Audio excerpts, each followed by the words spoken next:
ಜೀನಾಗೆ ಸಂಪಾದಕತ್ವದಲ್ಲಿ ಜಿಎನ್ಎಸ್ news ಸಾಗರ ಸುತ್ತದ ಆಚೆ ಈಚೆ ಶುಕ್ರವಾರದ ನ್ಯೂಸ್ ಅಪ್ಡೇಟ್ಗೆ ತಮಗೆ ಸ್ವಾಗತ. ಮುಖ್ಯಾಂಶಗಳು: ಶಾಸಕರಿಗೆ ಕಾಂಗ್ರೆಸ್ಸಿಗರಿಗೆ ಮಹಿಳೆ ಅಧ್ಯಕ್ಷ ಸ್ಥಾನ ನಿಭಾಯಿಸುತ್ತಿರುವುದನ್ನು ಸಹಿಸದೆ ಗದ್ದಲ ಮಾಡುತ್ತಿದ್ದಾರೆಂದು ಮೈತ್ರಿ ಪಾಟೀಲ್ ದೂರು. ನಗರಸಭೆ ಆಡಳಿತ ನಡೆಸಲು ಬಿಜೆಪಿಗೆ ಶಾಸಕರು ಅವಕಾಶ ಕೊಡಲಿ ಎಂದ ಮಧುರಾ ಪ್ರೇಮ ಸಿಂಗ್. ಹರತಾಳು ಹಾಲಪ್ಪ ಹುಟ್ಟುಹಬ್ಬ, ಬಿಜೆಪಿ ಯುವ ಮೋರ್ಚಾದಿಂದ ರಕ್ತದಾನ ಶಿಬಿರ, ಕೇಕ್ ಕತ್ತರಿಸಿ ಸರಳ ಬರ್ತ್ಡೇ ಆಚರಿಸಿಕೊಂಡ ಮಾಜಿ ಸಚಿವರು. ಅಭಿಮಾನಿಗಳ ಒತ್ತಾಸೆಗಾಗಿ ಸಾಮಾಜಿಕ ಕಾರ್ಯದ ಮೂಲಕ ಜನ್ಮದಿನ ಆಚರಣೆ ಎಂದ ಹರತಾಳು ಕಾರ್ಯ ನೆನಪಿಸಿದ ಮೇಘರಾಜ್. ಹರತಾಳು ಹಾಲಪ್ಪ ಹುಟ್ಟುಹಬ್ಬ, ಗಣಪತಿ ಕೆರೆ ಸ್ವಚ್ಛತಾ ಕಾರ್ಯ, ಗಣೇಶ್ ಪ್ರಸಾದ್ ಮಾತು. ಹುಲಿದೇವರಬನ ಕಣಿಕೆ ಗ್ರಾಮದಲ್ಲಿ ನೆಟ್ವರ್ಕ್ ಸಮಸ್ಯೆ, ಸೀತಾರಾಮ್ ಭಟ್ ಏಕಾಂಗಿ ಪ್ರತಿಭಟನೆ. ಗಣಪತಿ ಬ್ಯಾಂಕ್ ಅಧ್ಯಕ್ಷ ಶ್ರೀನಿವಾಸ್ಗೆ ಶಿವಮೊಗ್ಗ ಸೋಗಾನಿಯಲ್ಲಿ ಅಭಿನಂದನೆ. ಈಗ ಸುದ್ದಿಯ ವಿವರ. ನೀವು ಹೇಗೆ ಆಡಳಿತ ನಡೆಸುತ್ತೀರಿ ನೋಡುತ್ತೇನೆ ಎಂದು ಶಾಸಕರು ಹೇಳುವ ಮೂಲಕ ಮಹಿಳೆಯರು ಅಧಿಕಾರ ನಡೆಸಲು ಅವಕಾಶ ನೀಡುವುದಿಲ್ಲ ಎಂದು ಶಾಸಕರು ಪರೋಕ್ಷವಾಗಿ ಹೇಳಿದ್ದಾರೆ. ಶಾಸಕರಿಗೆ ಮತ್ತು ಕಾಂಗ್ರೆಸ್ ಪಕ್ಷದವರಿಗೆ ನಗರಸಭೆ ಅಧ್ಯಕ್ಷರಾಗಿ ಮಹಿಳೆ ಮುಂದುವರಿಯುವುದು ಇಷ್ಟವಿಲ್ಲ ಎಂದು ನಗರಸಭಾಧ್ಯಕ್ಷೆ ಮೈತ್ರಿ ಪಾಟೀಲ್ ತಿಳಿಸಿದರು. ಶುಕ್ರವಾರ ಸುದ್ದಿಗೋಷ್ಠಿಯಲ್ಲಿ ಮಾತನಾಡಿದ ಅವರು,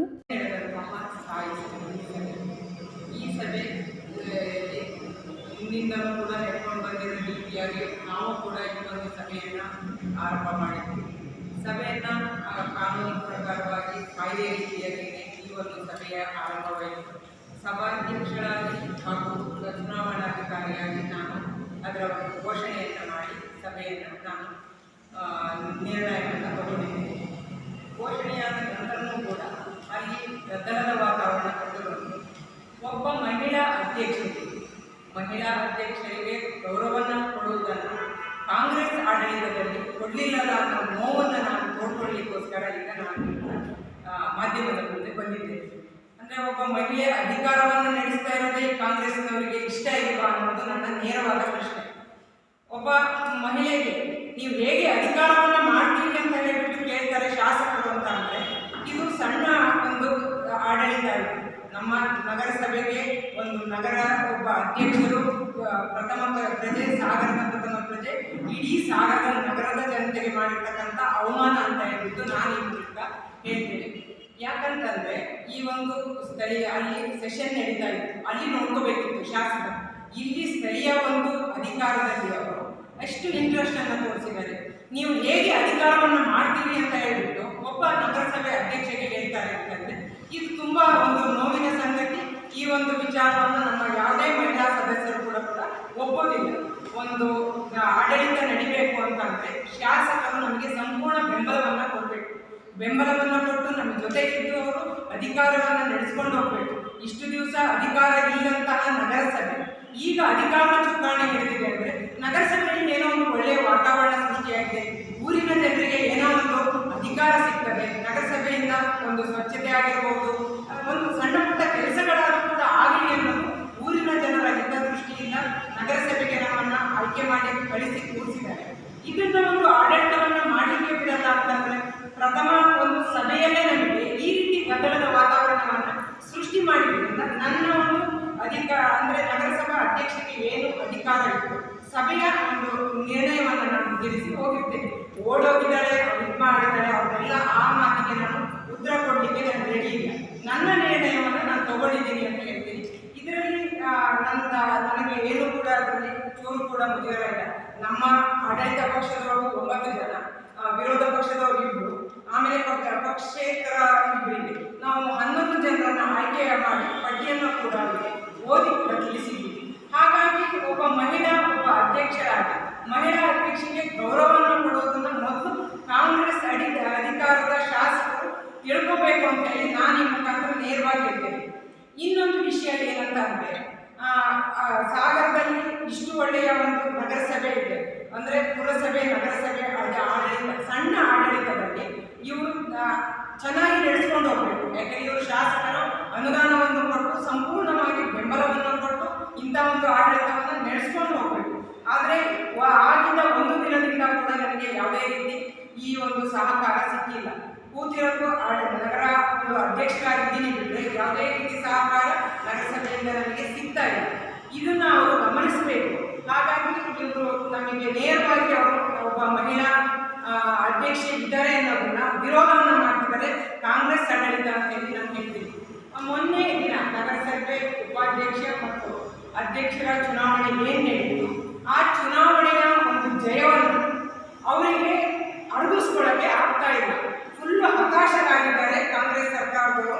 ಶಾಸಕರಿಗೆ ಇದರ ಒಂದು ಹತಾಶೆಯನ್ನು ಅನುಭವಿಸಲಿಕ್ಕೆ ಆಗ್ತಿಲ್ಲ ಅಂತ ಹೇಳ್ಬಿಟ್ಟು ಈ ರೀತಿಯಾಗಿ ಎಲ್ಲ ಒಂದು ರೀತಿಯಾಗಿ ತೊಂದರೆಯನ್ನು ನಮಗೆ ನೀಡ್ತಿದ್ದಾರೆ ಅಂತ ಹೇಳಿ ನಾನು ನೇರವಾಗಿ ನಿಮ್ಮ ಮೂಲಕ. ನಗರಸಭೆ ನಿಕಟಪೂರ್ವಾಧ್ಯಕ್ಷೆ ಹಾಲಿ ಸದಸ್ಯ ಮಧುರಾ ಶಿವಾನಂದ್ ಹಾಗೂ ಆಡಳಿತ ಪಕ್ಷದ ನಾಯಕಿ ಪ್ರೇಮಾ ಕಿರಣ್ ಸಿಂಗ್ ಮಾತನಾಡಿ, ಸಾಮಾನ್ಯ ಸಭೆಯನ್ನು ಕರೆಯಲಾಗಿತ್ತು. ಅದರಲ್ಲಿ ವಿಷಯವಾಗಿ ಸ್ಥಾಯಿ ಸಮಿತಿ ಸದಸ್ಯರ ಆಯ್ಕೆಯನ್ನು ಇಟ್ಕೊಂಡಿದ್ರು. ಅದನ್ನು ನಿಯಮಾನುಸಾರ ಕ್ರಮಬದ್ಧವಾಗಿ ನಗರಸಭೆಯ ಅಧ್ಯಕ್ಷರಾಗಿ ಹಾಗೂ ಚುನಾವಣಾ ಅಧಿಕಾರಿಯಾಗಿ ಆ ಒಂದು ವಿಷಯವನ್ನು ಯಾವ ರೀತಿ ಪ್ರಸ್ತಾಪ ಮಾಡಬೇಕು, ಅದನ್ನು ಹೇಗೆ ಸಭೆಯಲ್ಲಿ ಅನುಮೋದನೆ ಮಾಡಬೇಕು ಅನ್ನೋದನ್ನು ಅನುಮೋದಿಸಿ, ತದನಂತರ ಅಲ್ಲಿ ಆದಂತಹ ಗೊಂದಲದ ವಾತಾವರಣಕ್ಕೆ ಅವರು ಅದನ್ನು ಆ ಸಭೆಯಿಂದ ತಮ್ಮ ಸಭಾಧ್ಯಕ್ಷರ ಕೊಠಡಿಗೆ ಹೋಗಿ ಕುಳಿತುಕೊಂಡಿದ್ದಾರೆ. ಅಲ್ಲಿ ಆದಂತಹ ಗೊಂದಲದ ವಾತಾವರಣವನ್ನು ನಾವು ಕೂಡ ಮಾಧ್ಯಮಗಳಲ್ಲಿ ನೋಡಿದ್ದೀವಿ, ಸುದ್ದಿ ಮಾಧ್ಯಮದಲ್ಲೂ ಕೂಡ ಪ್ರಸಾರ ಆಗಿದೆ. ಅಲ್ಲಿ ಒಬ್ಬರು ಮಹಿಳಾ ಅಧ್ಯಕ್ಷರ ವಿಷಯವನ್ನು ಪ್ರಸ್ತಾಪ ಮಾಡಿದ ಮೇಲೆ ಯಾವುದೇ ರೀತಿ ಅಭಿಪ್ರಾಯಗಳಿದ್ದರೂ ಕೂಡ ಅದನ್ನು ವ್ಯಕ್ತಪಡಿಸಲಿಕ್ಕೆ ಒಂದು ನಿಯಮ ಇದೆ. ಸಭೆಯಲ್ಲೇ ಅದನ್ನು ಯಾವ ಸದಸ್ಯರುಗಳು ಆ ಅಭಿಪ್ರಾಯಕ್ಕೆ ಸಹಮತ ಇರೋದಿಲ್ವೋ ಅವರು ಆ ಸಭೆಯಲ್ಲೇ ಕುಳಿತುಕೊಂಡು ತಮ್ಮ ಡಿಸೆಂಟನ್ನು ಬರೆದು ಸಭಾಧ್ಯಕ್ಷರಿಗೆ ಅದನ್ನು ಕೊಡೋದು ಸಭೆಯ ಒಂದು ನಿಯಮ. ಅದು ನೋಟನ್ನು ಅವರು ಯಾವ ವಿಷಯಕ್ಕಾದರೂ ಕೊಡ್ಬೋದು, ಅವರಿಗೆ ಸಹಮತ ಇಲ್ಲದ ಒಂದು ವಿಷಯದ ಬಗ್ಗೆ ಅದನ್ನು ಅವರು ನಿನ್ನೆ ಅಧ್ಯಕ್ಷರು ವಿಷಯವನ್ನು ಪ್ರಸ್ತಾಪ ಮಾಡಿದ್ಮೇಲೆ ಅದನ್ನು ಕೊಡ್ಲಿಕ್ಕೆ ಅವರಿಗೆ ಅವಕಾಶವಿತ್ತು. ಪ್ರಸ್ತಾಪ ಮಾಡ್ತಿರುವಂಥ ಸಮಯದಲ್ಲೇ ಶಾಸಕರ ಸಮ್ಮುಖದಲ್ಲೇ ಸದಸ್ಯರುಗಳು ತತ್ಕ್ಷಣದಲ್ಲಿ ಅಧ್ಯಕ್ಷರ ಒಂದು ಮೇಜಿನ ಹತ್ರ ಬಂದು ಅದನ್ನು ಕುಟ್ಟಿ ಒಂದು ದಬ್ಬಾಳಿಕೆ ಮಾಡುವಂಥ ರೀತಿಯಲ್ಲಿ ಕೆಲವು ಸದಸ್ಯರುಗಳು ಶಾಸಕರ ಸಮ್ಮುಖದಲ್ಲೇ ನಡ್ಕೊಳ್ತಾ ಇದ್ದಾರೆ ಅಂದರೆ ಇದು ಅಲ್ಲಿ ಯಾವ ರೀತಿ ಇವರ ವರ್ತನೆ, ಇವರು ಪೂರ್ವ ನಿಯೋಜಿತರಾಗಿ ಇದಕ್ಕೆ ಎಲ್ಲ ತಯಾರನ್ನ ಮಾಡ್ಕೊಂಡು ಬಂದಿದ್ರ ಅನ್ನೋದು ನಮಗಲ್ಲಿ ಅನುಮಾನ ಮೂಡಿಬರುತ್ತೆ. ತಮ್ಮ ಮಾಧ್ಯಮಗಳಲ್ಲಿ ಹಾಗೂ ಸುದ್ದಿ ಮಾಧ್ಯಮಗಳಲ್ಲೂ ಕೂಡ ನಾವು ನೋಡಿದ್ದೀವಿ ಯಾವ ರೀತಿ ಅಲ್ಲಿ ಗೊಂದಲದ ವಾತಾವರಣ ಸೃಷ್ಟಿಯಾಯಿತು ಅಂತ. ಮಾನ್ಯ ಅಧ್ಯಕ್ಷರು ಅವರ ಒಂದು ಅಧ್ಯಕ್ಷತೆಯಲ್ಲಿ ನಡೆದಂತಹ ಪ್ರಥಮ ಸಭೆಯಲ್ಲಿ ಒಳ್ಳೆಯ ಒಂದು ಸ್ಥಾಯಿ ಸಮಿತಿ ಸದಸ್ಯರ ಆಯ್ಕೆಯನ್ನು ಮಾಡುವುದರ ಜೊತೆಗೆ ಸಭೆಗೆ ಒಂದು ಒಳ್ಳೆಯ ಒಂದು ವಾತಾವರಣ ಇರಲಿ ಅನ್ನೋ ಒಂದು ಭಾವನೆಯನ್ನು ಇಟ್ಕೊಂಡು ಬಂದಿದ್ರು.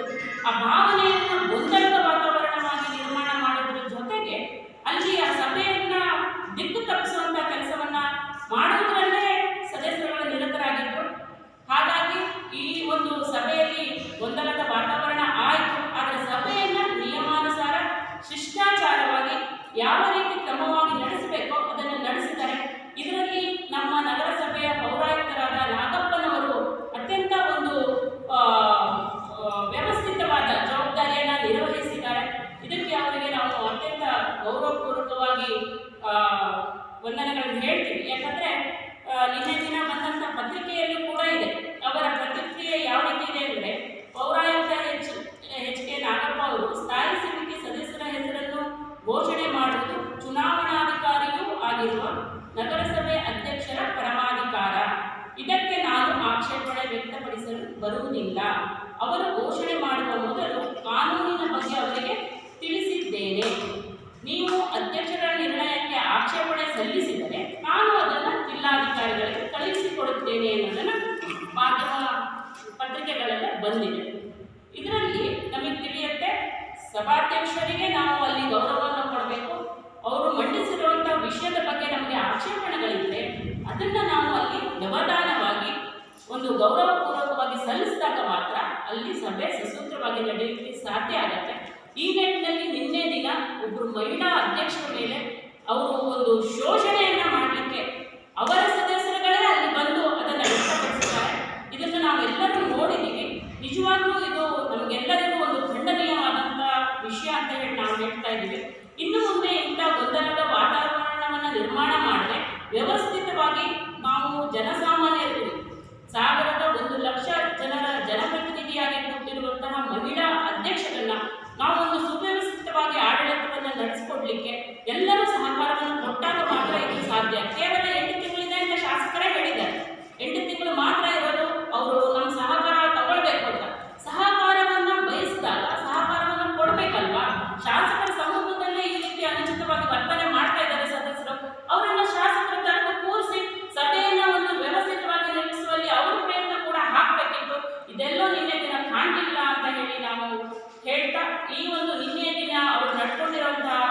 ಒಂದು ವರ್ತನೆ ಇದೆಯಲ್ಲ ಅದನ್ನ ನಾವು ಉಗ್ರವಾಗಿ ಮೇಡಮ್ ಹಾಗೂ ಮಧುರಾ ಮೇಡಮ್ ತಿಳಿಸಿದ್ದಾರೆ. ಎಲ್ಲೋ ಒಂದು ಕಡೆ ಶಾಸಕರು ಹೇಳಿದರು 8 ತಿಂಗಳಿಗೋಸ್ಕರ ಅಧಿಕಾರದ ಆಮಿಷಕ್ಕೋಸ್ಕರ ಇವರು ಇಷ್ಟೆಲ್ಲ ಮಾಡ್ತಾ ಇದ್ದಾರೆ ಅಂತ. ಅವರೊಬ್ಬರು ಶಾಸಕರಾಗಿ 8 ತಿಂಗಳಿಗೆ ಅನ್ನೋ ಅರಿವಿದ್ದು ಆಡಳಿತ ಪಕ್ಷವಾಗಿ ನಾವಿದ್ದಾಗ ಅವರು ಅದನ್ನ ಅವರೇ ತಿಳ್ಕೊಬೋದಾಗಿತ್ತು. ನಾನು ಯಾಕೆ ಹೋಗಬೇಕು, ಇದೊಂದು ಸಣ್ಣ ಸ್ಥಾಯಿ ಸಮಿತಿಯ ವ್ಯವಸ್ಥೆ ಸಣ್ಣದಲ್ಲ, ಆದರೆ ಜೊತೆಗೂಡಿ ಹೋಗುವಂಥ ವ್ಯವಸ್ಥೆಗೆ ನಾನು ಹಸ್ತಕ್ಷೇಪ ಮಾಡಬಾರ್ದು. ಹೇಗಿದ್ರು ಬಹುಮತ ಇರೋದು ಬಿಜೆಪಿ ಅವ್ರದಾದ್ರಿಂದ, ನಾವು ಆಡಳಿತ ಮಾಡೋದ್ರಿಂದ ಅವ್ರ ಜೊತೆ ಸೇರ್ಕೊಂಡು ಹೋಗೋಣ ಅನ್ನೋ ಒಂದು ದೊಡ್ಡ ಗುಣ ಅವರಲ್ಲಿ ಇದ್ದಿದ್ರೆ ನಿಜವಾಗ್ಲೂ ನಾವೆಲ್ಲರೂ ಹೆಮ್ಮೆ ಪಡುವಂಥದ್ದು. ನಾನು ಅವತ್ತು ಸಮೇತ ಹೇಳಿದೆ, ಇರುವಂಥ 8 ತಿಂಗಳಲ್ಲಿ ಒಂದು ಕುಟುಂಬವಾಗಿ ಒಟ್ಟಿಗೆ ಹೋದ್ರೆ ಎಲ್ಲ ಕೆಲಸನೂ ಸಾಧ್ಯತೆ ಆಗುತ್ತೆ ಅಂತ. ಯಾಕಂದ್ರೆ ನೀವು ತಿಳಿದಂಗೆ ಈಗ ಗೊತ್ತಿದೆ, ನಿಮ್ಗೆ ಯಾವುದೇ ರೀತಿ ಅನುದಾನ ಬರ್ತಾ ಇಲ್ಲ ಸರ್ಕಾರದಿಂದ. ಆ ನಗರಸಭೆಯಲ್ಲಿ ಸ್ವಚ್ಛತೆ ಮಾಡಿಸೋಕ್ಕೆ ಅಷ್ಟು ಲೇಬರ್ಸ್ಗಳಿಗೆ ದುಡ್ಡಿಲ್ಲ ಅನ್ನೋ ರೀತಿಯಲ್ಲಿ ಮಾತಾಡ್ತಾ ಇದ್ದಾರೆ. ಸಣ್ಣ ವಿಚಾರ, ಅಧ್ಯಕ್ಷರಾಗಿ ಈಗ 13 ದಿನ ಆಯಿತು, 13 ದಿನ ಆಗಿದೆ. 13 ದಿನದಲ್ಲಿ 2 ಸತಿ ಶಿವಮೊಗ್ಗ ಹೋಗ್ಬೇಕಾದ್ರೆ ಅವರ ಕೈಯಿಂದ ದುಡ್ಡು ಹಾಕೊಂಡು ಪೆಟ್ರೋಲಿಗೆ ದುಡ್ಡು ಕೊಟ್ಕೊಂಡು ಹೋಗೋ ಪರಿಸ್ಥಿತಿ. ಎಷ್ಟು ಅವಮಾನ ಮಾಡ್ತಾ ಇದ್ದಾರೆ, ಅಧಿಕಾರಿಗಳಿಗೆ ಎಷ್ಟು ಕಿವಿ ಚುಸ್ತಾ ಇದ್ದಾರೆ ಅನ್ನೋದನ್ನ ನೀವು ಇಷ್ಟರಲ್ಲಿ ತಿಳ್ಕೋಬೇಕು. ಒಬ್ಬ ಮಹಿಳೆ ಹೊರಗಡೆ ಬಂದ್ಬಿಟ್ಟು ರಾಜಕೀಯದಲ್ಲಿ ಬರುವುದೇ ವಿಶೇಷ. ಅದ್ರಲ್ಲಿ ಬಂದ್ಬಿಟ್ಟು ಒಬ್ಬರು ಮಹಿಳಾ ಅಧ್ಯಕ್ಷ ಆಗಿದ್ದಾರೆ. ಅದು ನಾನು ನಿಜವಾಗ್ಲೂ ಒಳ್ಳೆ ಮನಸ್ಸಿನ ಶಾಸಕರಾದ್ರೆ ಅದನ್ನು ಹೆಚ್ಚಿನದಾಗಿ ಗೌರವಿಸಬೇಕು. ಅದು ಎಲ್ಲರೂ ಮಹಿಳೆಯರ ಮೇಲೆ ಒಂದು ವಿಶೇಷ ಗೌರವ ಕೊಡೋದ್ರಿಂದ ನೀವೇ ಬರಬಾರ್ದಾಗಿತ್ತು. ಅವರೇ ಹೇಳ್ಬೋದಿತ್ತು ಅವ್ರ ಸದಸ್ಯರುಗಳಿಗೆ 8 ತಿಂಗಳಿಗೆ ಅವ್ರು ಮಾಡ್ಕೊಂಡು ಹೋಗ್ಲಿ ಅಂತ. ನಿನ್ನೆ ಹೇಳಿದ್ರಲ್ಲ ಅವರು 8 ತಿಂಗಳಿಗೆ ಅಧಿಕಾರದ ಹಬಾಹಬಿಗೋಸ್ಕರ ಇದು ಮಾಡ್ತಾ ಇದ್ದಾರೆ ಅಂತ. ಅವರೇ ಬಿಟ್ಟು ಅವ್ರ ಸದಸ್ಯರಿಗೆ ಹೇಳಿದ್ರೆ ಎಲ್ಲರೂ ಒಟ್ಕೊಂಡು ಮೈತ್ರಿ ಮೇಡಮ್ ಜೊತೆ ಸೇರ್ಕೊಂಡು ಕೆಲಸ ಮಾಡೋಣ ಅಂತಿದ್ರೆ ಕೆಲಸ ಮಾಡೋಕ್ಕಾಗಲ್ಲ. ವಿರೋಧ ಪಕ್ಷ ಅಂದ್ರೆ ವಿರೋಧ ಪಕ್ಷವಾಗಿ ಇರ್ಬೇಕಾ? ಜೊತೆ ಸೇರಿ ಕೆಲಸ ಮಾಡಿದ್ರೆ ಸಾಗರ ಅಭಿವೃದ್ಧಿ ಮಾಡ್ಬೋದಲ್ಲ ಎಲ್ಲರೂ ಸೇರ್ಬಿಟ್ಟು. ಒಬ್ಬ ಮಹಿಳೆಗೆ ಶೋಷಣೆ ಮಾಡೋ ರೀತಿನ ವಿಡಿಯೋದಲ್ಲಿ ನೀವೆಲ್ಲರೂ ವಿಡಿಯೋ ಮಾಡಿದ್ದೀರಿ. ಸ್ವಲ್ಪ ತಗೊಂಡು ಮೈತ್ರಿ ಮೇಡಮ್ ಹೇಳ್ಕೊಟ್ಟಿರ್ತಾರೆ ಅನ್ನೋ ಭಾವನೆ. ನಾನೇ ಹೊರಟೋಳು ನಿಂತ್ಬಿಟ್ಟು ಮೈತ್ರಿ ಮೇಡಮ್ ಈ ಕಡೆಯಿಂದ ಹೋಗಕ್ಕೆ ಕೊಡ್ಲಿಲ್ಲ. ನಾನು ಬಿಡೋದಿಲ್ಲ ನಿಮಗೆ ಅಧಿಕಾರ ಮಾಡೋಕ್ಕೆ ಅಂತ ಹೇಳಿ ಈ ಕಡೆಯಿಂದ ಬನ್ನಿ ಅಂತ ಕರ್ಕೊಂಡು ಹೋಗಿದ್ದೀನಿ. ಏನೇ ಆಗಲಿ ಅದು ಒಬ್ಬ ಮಹಿಳೆ ಆಗಿದ್ದಾಳೆ ಅಂದಾಗ ಗೌರವಿಸಬೇಕು. ಅದು ಅಧ್ಯಕ್ಷರು ಅಂತ ಮತ್ತೆ ಏನಕ್ಕೆ ಮಾಡಬೇಕು? ಎಲ್ಲದಕ್ಕೂ MLA ಬಂದು ನಿರ್ಣಯ ತಗೊಳ್ಳೋದು, ಸಭೆಯಲ್ಲಿ ಸಣ್ಣ ಸಣ್ಣ ಸ್ಥಾಯಿ ಸಮಿತಿ ವಿಚಾರದಲ್ಲಿ ಇಲ್ಲಿವರೆಗೆ ನಗರಸಭೆಯಲ್ಲಿ ಯಾವುದೇ ನಾನು ತಿಳ್ಕೊಂಡಾಗೆ ನಾನು ಬಂದಿದ್ದು ಈಗ ಹೊಸದು ರಾಜಕಾರಣಕ್ಕೆ, ಆದರೂ ಸ್ವಲ್ಪ ಮಟ್ಟಿಗೆ ತಿಳ್ಕೊಂಡಿದ್ದೀನಿ ಅಂತ ಅನ್ಕೊಂಡಿದ್ದೀನಿ. ಇದುವರೆಗೂ ಸ್ಥಾಯಿ ಸಮಿತಿ ವಿಚಾರದಲ್ಲಿ ಯಾವುದೇ MLA ಹಸ್ತಕ್ಷೇಪ ಮಾಡಿಲ್ಲ, ಮತ್ತು ಆ ಸಭೆಗೆ ಬಂದು ಕೂತ್ಕೊಂಡು ಆ ಚರ್ಚೆ ಮಾಡಿಲ್ಲ. ಅವರಿಗೂ ಅಗೌರವ ಅವ್ರ ಪಕ್ಷದ ಸದಸ್ಯರೇ ಅವ್ರಿಗೆ ಅಗೌರವ ಮಾಡ್ದಂಗೆ ಅವ್ರ ಎದುರು ಬಂದ್ಬಿಟ್ಟು ಆ ಥರ ಯಾವ ಒಬ್ರು MLA ಇದ್ದಾಗ ಆ MLA ಎದುರು ಬಂದ್ಬಿಟ್ಟು ಇವ್ರು ಈ ಥರ ಮಹಿಳೆ ಮೇಲೆ ದೌರ್ಜನ್ಯ ಮಾಡ್ತಾರಲ್ಲ, ಅವಾಗ ಏನು ಮಾಡ್ತಾ ಇದ್ರು ಶಾಸಕರು? ಒಂದು ಮಹಿಳೆಗೆ ಶೋಷಣೆ ಮಾಡಿದ್ದು ಅಂತಲೇ ಹೇಳ್ಬೋದಲ್ಲ. ಒಬ್ಬ ಪ್ರಥಮ ಪ್ರಜೆ ಮಹಿಳೆಗೆ ಅವಮಾನ ಮಾಡಿದ್ರೆ ಇಡೀ ಸಾಗರದ ಜನತೆಗೆ ಅವಮಾನ ಮಾಡಿದಂಗೆ, ಅದು ಮಹಿಳೆಯರಿಗೆ ಹೆಚ್ಚಿನದಾಗಿ ಅವಮಾನ ಮಾಡಿದಂಗೆ. ನಾವಿದು ಈ ವಿಚಾರ ಇಲ್ಲಿಗೆ ಬಿಡೋದಿಲ್ಲ. ಹೆಚ್ಚಿನದಾಗಿ ಎಲ್ಲ ಮಹಿಳಾ ಸದಸ್ಯರಿಗೂ ಮಹಿಳಾ ಸಮಾಜಗಳಿಗೂ ವಿಷಯ ತಿಳಿಸಿ ನಾವು ಪ್ರತಿಭಟನೆ ಮಾಡಬೇಕು. ಮಹಿಳೆ ಅನ್ನೋದನ್ನ ಗೌರವಿಸೋದನ್ನ ಫಸ್ಟ್ ಕಲಿಬೇಕು ಅಂತ ಹೇಳಿ. ಗೋಷ್ಠಿಯಲ್ಲಿ ಉಪಾಧ್ಯಕ್ಷೆ ಸವಿತಾ ವಾಸು, ಸದಸ್ಯರಾದ ಭಾವನಾ ಸಂತೋಷ್, ಸರೋಜಾ ಭಂಡಾರಿ, ಸುಧಾ ಉದಯ್ ಇನ್ನಿತರರು ಹಾಜರಿದ್ದರು. ಅತ್ಯಂತ ಸರಳವಾಗಿ ಸಾಮಾಜಿಕ ಚಟುವಟಿಕೆಗಳ ಮೂಲಕ ನನ್ನ ಹುಟ್ಟುಹಬ್ಬವನ್ನು ಆಚರಿಸಲಾಗಿದೆ. ನನಗೆ ಹುಟ್ಟುಹಬ್ಬ ಆಚರಿಸಿಕೊಳ್ಳುವಲ್ಲಿ ನಂಬಿಕೆ ಇಲ್ಲ. ಆದರೆ ಅಭಿಮಾನಿಗಳು ಸ್ನೇಹಿತರ ಒತ್ತಾಸೆಗೆ ಕಟ್ಟುಬಿದ್ದು ಅರ್ಥಪೂರ್ಣವಾಗಿ ಜನ್ಮದಿನಾಚರಣೆ ನಡೆಸಿಕೊಳ್ಳಲು ಸಹಮತ ನೀಡಿದ್ದೇನೆ ಎಂದು ಮಾಜಿ ಸಚಿವ ಹಾಗೂ ಬಿಜೆಪಿ ರಾಜ್ಯ ಉಪಾಧ್ಯಕ್ಷ ಹರತಾಳು ಹಾಲಪ್ಪ ತಿಳಿಸಿದರು. ಸಾಗರದ ರೋಟರಿ ರಕ್ತನಿಧಿ ಕೇಂದ್ರದಲ್ಲಿ ಶುಕ್ರವಾರ ಹರತಾಳು ಹಾಲಪ್ಪ ಜನ್ಮದಿನಾಚರಣೆ ಅಂಗವಾಗಿ ಯುವ ಮೋರ್ಚಾ ವತಿಯಿಂದ ಏರ್ಪಡಿಸಿದ್ದ ರಕ್ತದಾನ ಶಿಬಿರದಲ್ಲಿ ರಕ್ತದಾನಿಗಳಿಗೆ ಪ್ರಮಾಣ ಪತ್ರ ವಿತರಣೆ ಮಾಡಿ ಅವರು ಮಾತನಾಡುತ್ತಿದ್ದರು. ಕೆಲಸವನ್ನು ಕಸಕಡ್ಡಿಯನ್ನು ಆರಿಸುವಂಥ ಕೆಲಸವನ್ನು ಮಾಡಿ ಇವತ್ತು ಅರ್ಥಪೂರ್ಣವಾಗಿ ಈ ಬರ್ತ್ಡೇಯನ್ನು ಆಚರಣೆ ಮಾಡಿದಿರಿ. ಈ ಬರ್ತ್ಡೇ ಅಂತಕ್ಕಂಥದ್ದು ನಮ್ಮಂಥ ಹಳ್ಳಿಗಾಡಿನಿಂದ ಬಂದವರಿಗೆ ಮತ್ತು ಸಾಧಾರಣ ಜನರಿಗೆ ಇದೊಂದು ದೊಡ್ಡ ವಿಷಯ ಅಲ್ಲ. ಇದು ನಮ್ಮ ಜೀವನದ ಮತ್ತೊಂದು ದಿನ, ಇದು ಜೀವನದ ಮತ್ತೊಂದು ದಿನ ಅಷ್ಟೇ. ಮತ್ತು ಒಂದು ವರ್ಷ ಬರ್ತ್ಡೇ ಆಚರಣೆ ಮಾಡ್ಕೊಂಡಿದ್ದೀನಿ ಅಂದರೆ ನಾನು ನನ್ನ ಆಯುಷ್ಯಕ್ಕೆ ಸಾವಿಗೆ ಹತ್ತಿರ ಒಂದು ವರ್ಷ ಆದೆ, ಒಂದು ವರ್ಷ ಹತ್ತಿರ ಬಂತು ಅಂತ ಅದರ ಅರ್ಥ. ಆದರೂ ನಾವು ಯಾವುದು ಈ ಆಚರಣೆಯೆಲ್ಲ ಭಾಳ ಅದ್ದೂರಿಯಾಗಿ ಮಾಡ್ತಕ್ಕಂಥ ಪರಿಪಾಠವನ್ನೆಲ್ಲ ಹಿಂದಿನಿಂದ ಇಟ್ಕೊಂಡು ಬಂದವರು ಅಲ್ಲ, ಅಭ್ಯಾಸವೂ ನಮಗಿರಲ್ಲ. ಆದರೂ ಕೆಲವು ಸ್ನೇಹಿತರು ಹಿತೈಷಿಗಳು ಬಂದು ಆಗಾಗ ಆಶೀರ್ವಾದ ವರ್ಷ ಮಾಡ್ತಿದ್ರು. ಅದನ್ನು ನಾವು ತೀರಾ ತಲೆಗೆ ಹಚ್ಕೊಂಡು ಮಾಡಿದವರಲ್ಲ. ಆದರೂ ಈ ವರ್ಷ ನಮ್ಮ ಎಲ್ಲ ಸ್ನೇಹಿತರು ಬಂದು ನಾನು ನಾಳೆ ಊರಿಗೆ ಬರೋನಿದ್ದೆ, ಇದೆಲ್ಲ ಆಚರಣೆ ಮಾಡಬಾರ್ದು ಅಂತ. ಆದರೂ ಬೆಂಗಳೂರಿಗೆ ಬಂದಿದ್ರು, ಒಂದು 3-4 ಜನ ಬಂದು ಗಲಾಟೆ ಮಾಡಿದರು. ಮತ್ತು ಇವರೆಲ್ಲ ಹೇಳ್ಕಳಿಸಿದ್ರು, ಕೆಲವರೆಲ್ಲ ರಗಳೆ ಮಾಡಿ ಅಂತಲೂ. ಮತ್ತು ನಮ್ಮ ಮ್ಯಾಮ್ಕೋ ಸತೀಶ್, ಮೆಣಸೆ ಆನಂದ ಮತ್ತು ಸಾಗರದಿಂದ 3-4 ಜನ ಬಂದಿದ್ರು. ಆಯ್ತಪ್ಪ, ಆದರೆ ಅದ್ದೂರಿಯಾಗಿ ಯಾವ ಕಾರಣಕ್ಕೂ ಮಾಡಿಕೊಡೋದು ಅಂತ ಹೇಳಿ ನಾನೊಂದು ವಿನಂತಿ ಮಾಡಿದೆ. ಅರ್ಥಪೂರ್ಣವಾಗಿ ಮಾಡಬೇಕು ಅಂತ ಮಾಡಿದಿರಿ. ಇದು ಅರ್ಥಪೂರ್ಣವಾಗಿ ಇವತ್ತು ಬೆಳಗ್ಗೆ ಮಾಡಿದ್ದೀರಿ. ಅವರೆಲ್ಲರಿಗೂ ಧನ್ಯವಾದಗಳನ್ನ ಹೇಳ್ತೇನೆ. ಮತ್ತು ನೂರಾರು ಸಂಖ್ಯೆಯಲ್ಲಿ ಇವತ್ತು ಬೆಳಗ್ಗೆ ಅಷ್ಟು ಬೇಗ ನಾನು ಹೋಗೋದು ತಡ ಆಯಿತು, ಇಬ್ಬನಿ ಬೇರೆ.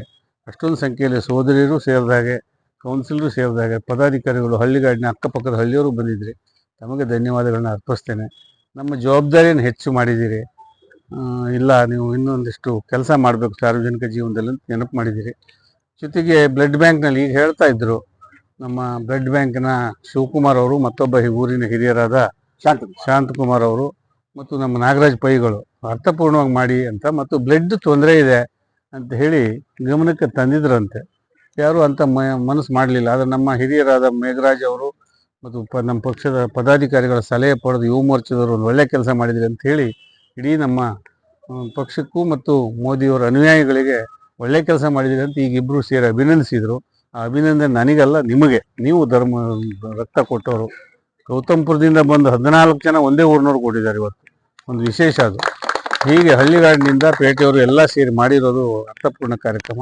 ಇದಾದ ನಂತರ ಈಗ ಮೇವು ವಿತರಣಾ ಕಾರ್ಯಕ್ರಮ ಇದೆ. ಅದು ನಮ್ಮ ರಾಮಚಂದ್ರಪುರ ಮಠಕ್ಕೆ ಮತ್ತು ಇಲ್ಲೇ ಇರ್ತಕ್ಕಂಥ ಇನ್ನೊಂದು ವರದಹಳ್ಳಿ ಮಠ, ಮತ್ತೊಂದು ಮೂಲೆಗದ್ದೆ ಮಠ ಮತ್ತು ಗತ್ತಿಕೆರೆ ಮಠ, ಹೀಗೆ ಎಲ್ಲ ಕಡೆ ಮೇವನ್ನು ಕೊಡಬೇಕು. ಅದಾದಮೇಲೆ ಹರ್ತಾಳ್ ಗ್ರಾಮ ಪಂಚಾಯತಿ ವ್ಯಾಪ್ತಿಯಲ್ಲಿ ಅವರು ಪುಸ್ತಕಗಳನ್ನು, ನೋಟ್ ಪುಸ್ತಕಗಳನ್ನು ಕೊಡ್ತಕ್ಕಂಥ ಕಾರ್ಯಕ್ರಮ. ಸಂಜೆ ಅಲ್ಲಿ ರಾಘವೇಂದ್ರ ಮಠ ಇದೆ ನಮ್ಮ ಮನೆ ಪಕ್ಕದ, ಅಲ್ಲೊಂದು ಪೂಜೆ ಇಟ್ಕೊಂಡಿದ್ದಾರೆ. ಬೇರೆ ಬೇರೆ ಕಡೆ ಪೂಜೆ ಪುರಸ್ಕಾರ ಮಾಡಿದ್ದಾರೆ. ಆ ಮೂಲಕ ಶಾಲಾ ಮಕ್ಕಳಿಗೆ ಒಂದು ನೋಟ್ ಪುಸ್ತಕ ಕೊಡ್ತಕ್ಕಂಥ ಕೆಲಸ ಅವರೇ ಮಾಡ್ಕೊಳ್ತಿದ್ದಾರೆ. ನಾವು ಕರೆದಿದ್ರು ಹೋಗೋಕ್ಕಾಗಿಲ್ಲ. ಅದಾದ ನಂತರ ರಿಪ್ಪನ್ಪೇಟೆಯಲ್ಲಿ ಇವತ್ತೊಂದು ಸಣ್ಣ ಸ್ನೇಹಕೂಟವನ್ನು ಅವರು ಏರ್ಪಡಿಸ್ಕೊಂಡಿದ್ದಾರೆ. ಸಿಹಿ ಊಟ ಮಾತ್ರ ಮಾಡಿದ್ದಾರೆ. ಅದಾದ ನಂತರ ಇವತ್ತು ಬಹಳ ಅರ್ಥಪೂರ್ಣವಾದ್ದು ನಮ್ಮ ಈ ಮಣ್ಣಿನ ಮೂಲ ನಿವಾಸಿಗಳ ಒಂದು ಕಲೆ, ಬಳೆ ಕೋಲಾಟ. ಅದನ್ನು ಪೇಟೆಯವರು ಬಂದು ನೋಡಬೇಕು ಅಂತ ನಾನು ವಿನಂತಿ ಮಾಡ್ತೇನೆ. ಭಾಳ ಅದ್ಭುತವಾಗಿ ಮಾಡ್ತಾರೆ. ಅವರು ಯಾವತ್ತೂ ಪ್ರಾಕ್ಟೀಸೇ ಮಾಡಿರಲ್ಲ. ಊರಿಂದ ಊರಿಗೆ ಬೆಳತನಕ ಕುಣಿತಾರೆ, ಬೆಳತನಕ ಹಾಡ್ತಾರೆ, ಬೆಳತನಕ ಕೋಲಾಟವನ್ನು ವಿವಿಧ ರೀತಿಯಲ್ಲಿ ಮಾಡ್ತಾರೆ. ಅದ್ಭುತ ರೀತಿಯಲ್ಲಿ ನೀವು ಊಹೆ ಮಾಡ್ಲಿಕ್ಕೆ ಸಾಧ್ಯ ಇಲ್ಲ, ಆ ಥರ ನಡೀತದೆ. ನಾವು ಕೆಲವೇ ಮುಖಂಡರುಗಳಿಗೆ ಮಾತ್ರ ಗೊತ್ತಿದೆ ಇದು. ಅದನ್ನು ನೋಡಬೇಕು ಒಮ್ಮೆ ಅಂತ ಹೇಳಿ. ಆದರೆ ಅದು ಪ್ರಾರಂಭ ಆಗೋದು ಭಾಳ ತಡವಾಗಿ ಆಗ್ತದೆ. ಅದು 10:30 ರಾತ್ರಿ ಆಗ್ತದೆ ಆವಿನಹಳ್ಳಿಯಲ್ಲಿ. ಮತ್ತು ಕಲಾವಿದರಿಗೆ ಸನ್ಮಾನ ಮಾಡ್ತಕ್ಕಂಥ ಕೆಲಸ ಇದೆ. ದಯವಿಟ್ಟು ತಾವೆಲ್ಲ ಆ ಕೆಲಸ ಅದಕ್ಕೂ ಬರಬೇಕು. ಅದು ನಿಜವಾದ ಅರ್ಥಪೂರ್ಣವಾದ ಕೆಲಸ. ಬ್ಲಡ್ ಕೊಡ್ತಕ್ಕಂಥದ್ದು, ಸ್ವಚ್ಛ ಮಾಡ್ತಕ್ಕಂಥದ್ದು.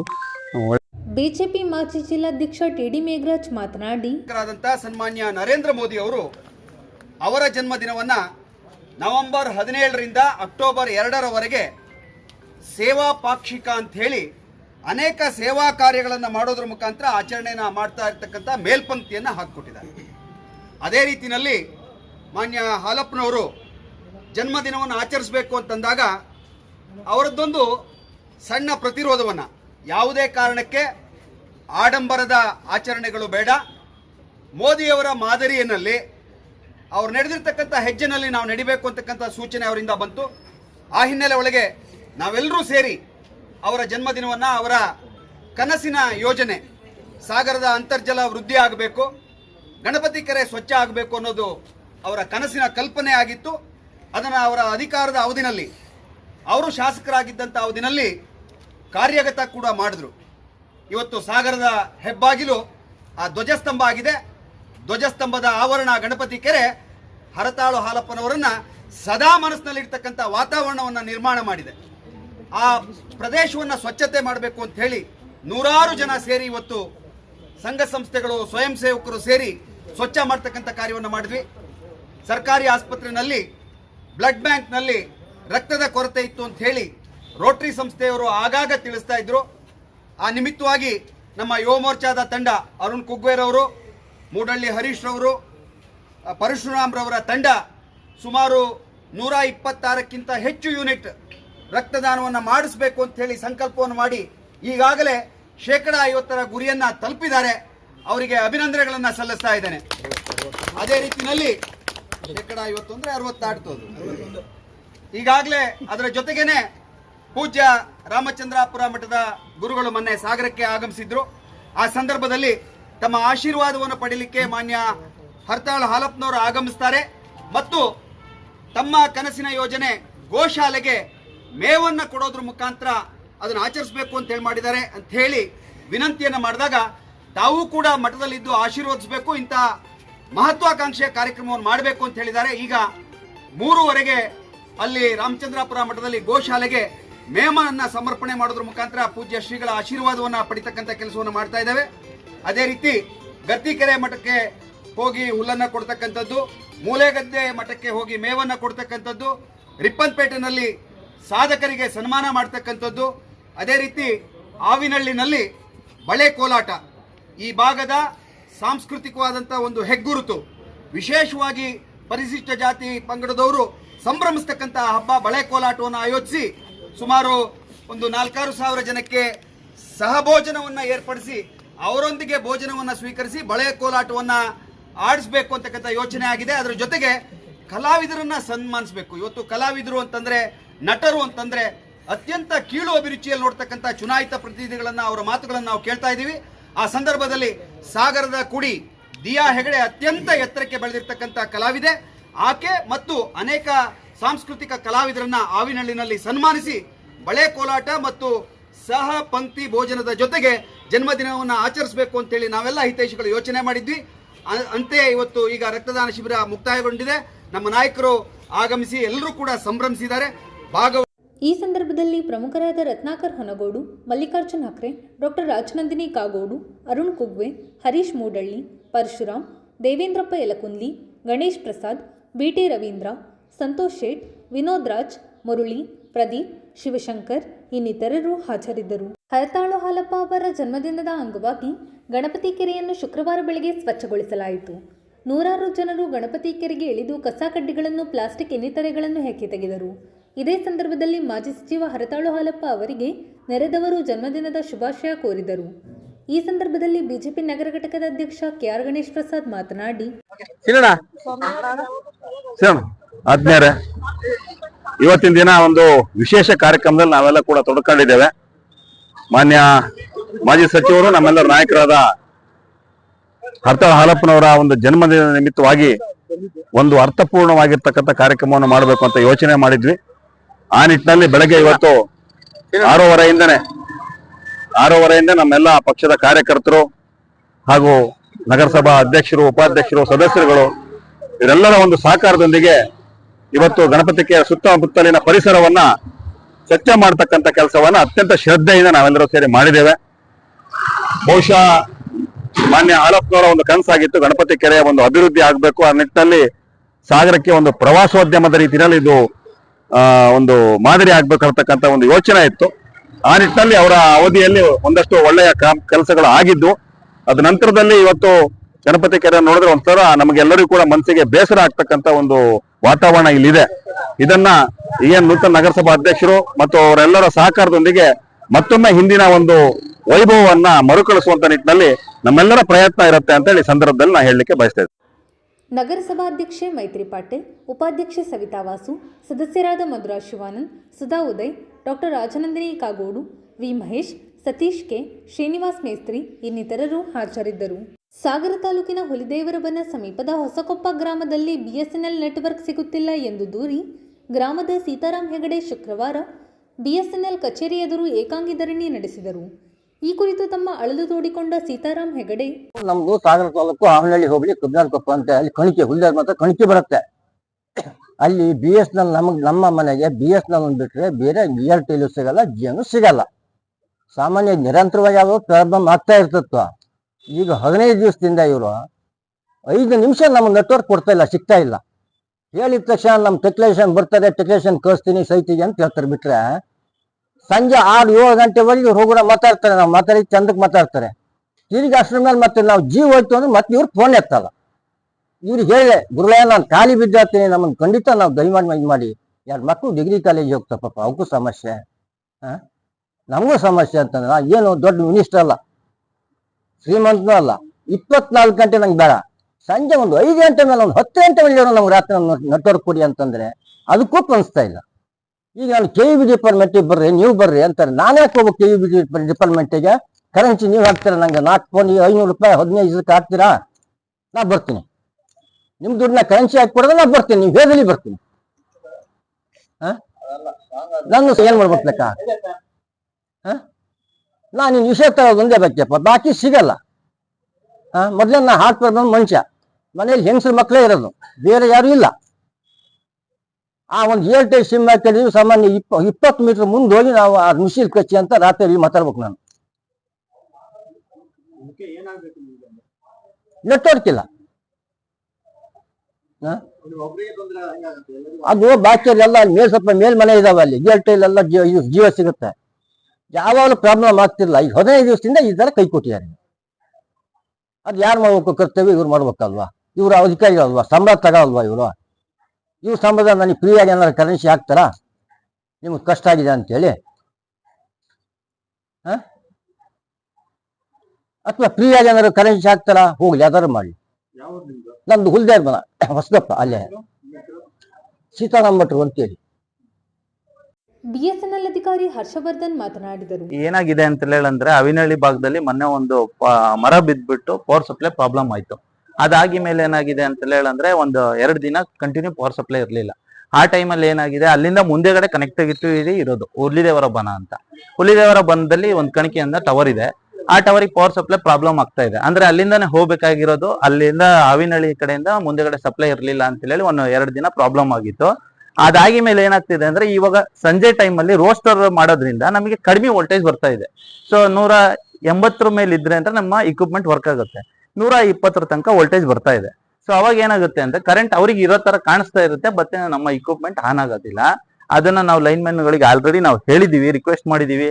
ಅಲ್ಲಿರೋ ನಮ್ಮ ಟೆಕ್ನಿಷಿಯನ್ ಲೈನ್ಮನ್ ಗೆ ರಿಕ್ವೆಸ್ಟ್ ಮಾಡಿ ಎಲ್ಲ ಹೇಳಿದ್ದಾರೆ, ಸಾಲ್ವ್ ಮಾಡ್ತೀವಿ ಸರ್, ಇನ್ನೊಂದ್ 2 ದಿನದಲ್ಲೆಲ್ಲ ಲೈನ್ ಎಲ್ಲ ರೆಡಿ ಮಾಡ್ಬಿಟ್ಟು ಮಾಡ್ತೀವಿ ಅಂತ ಹೇಳಿ ಕೊಟ್ಟಿದ್ದಾರೆ.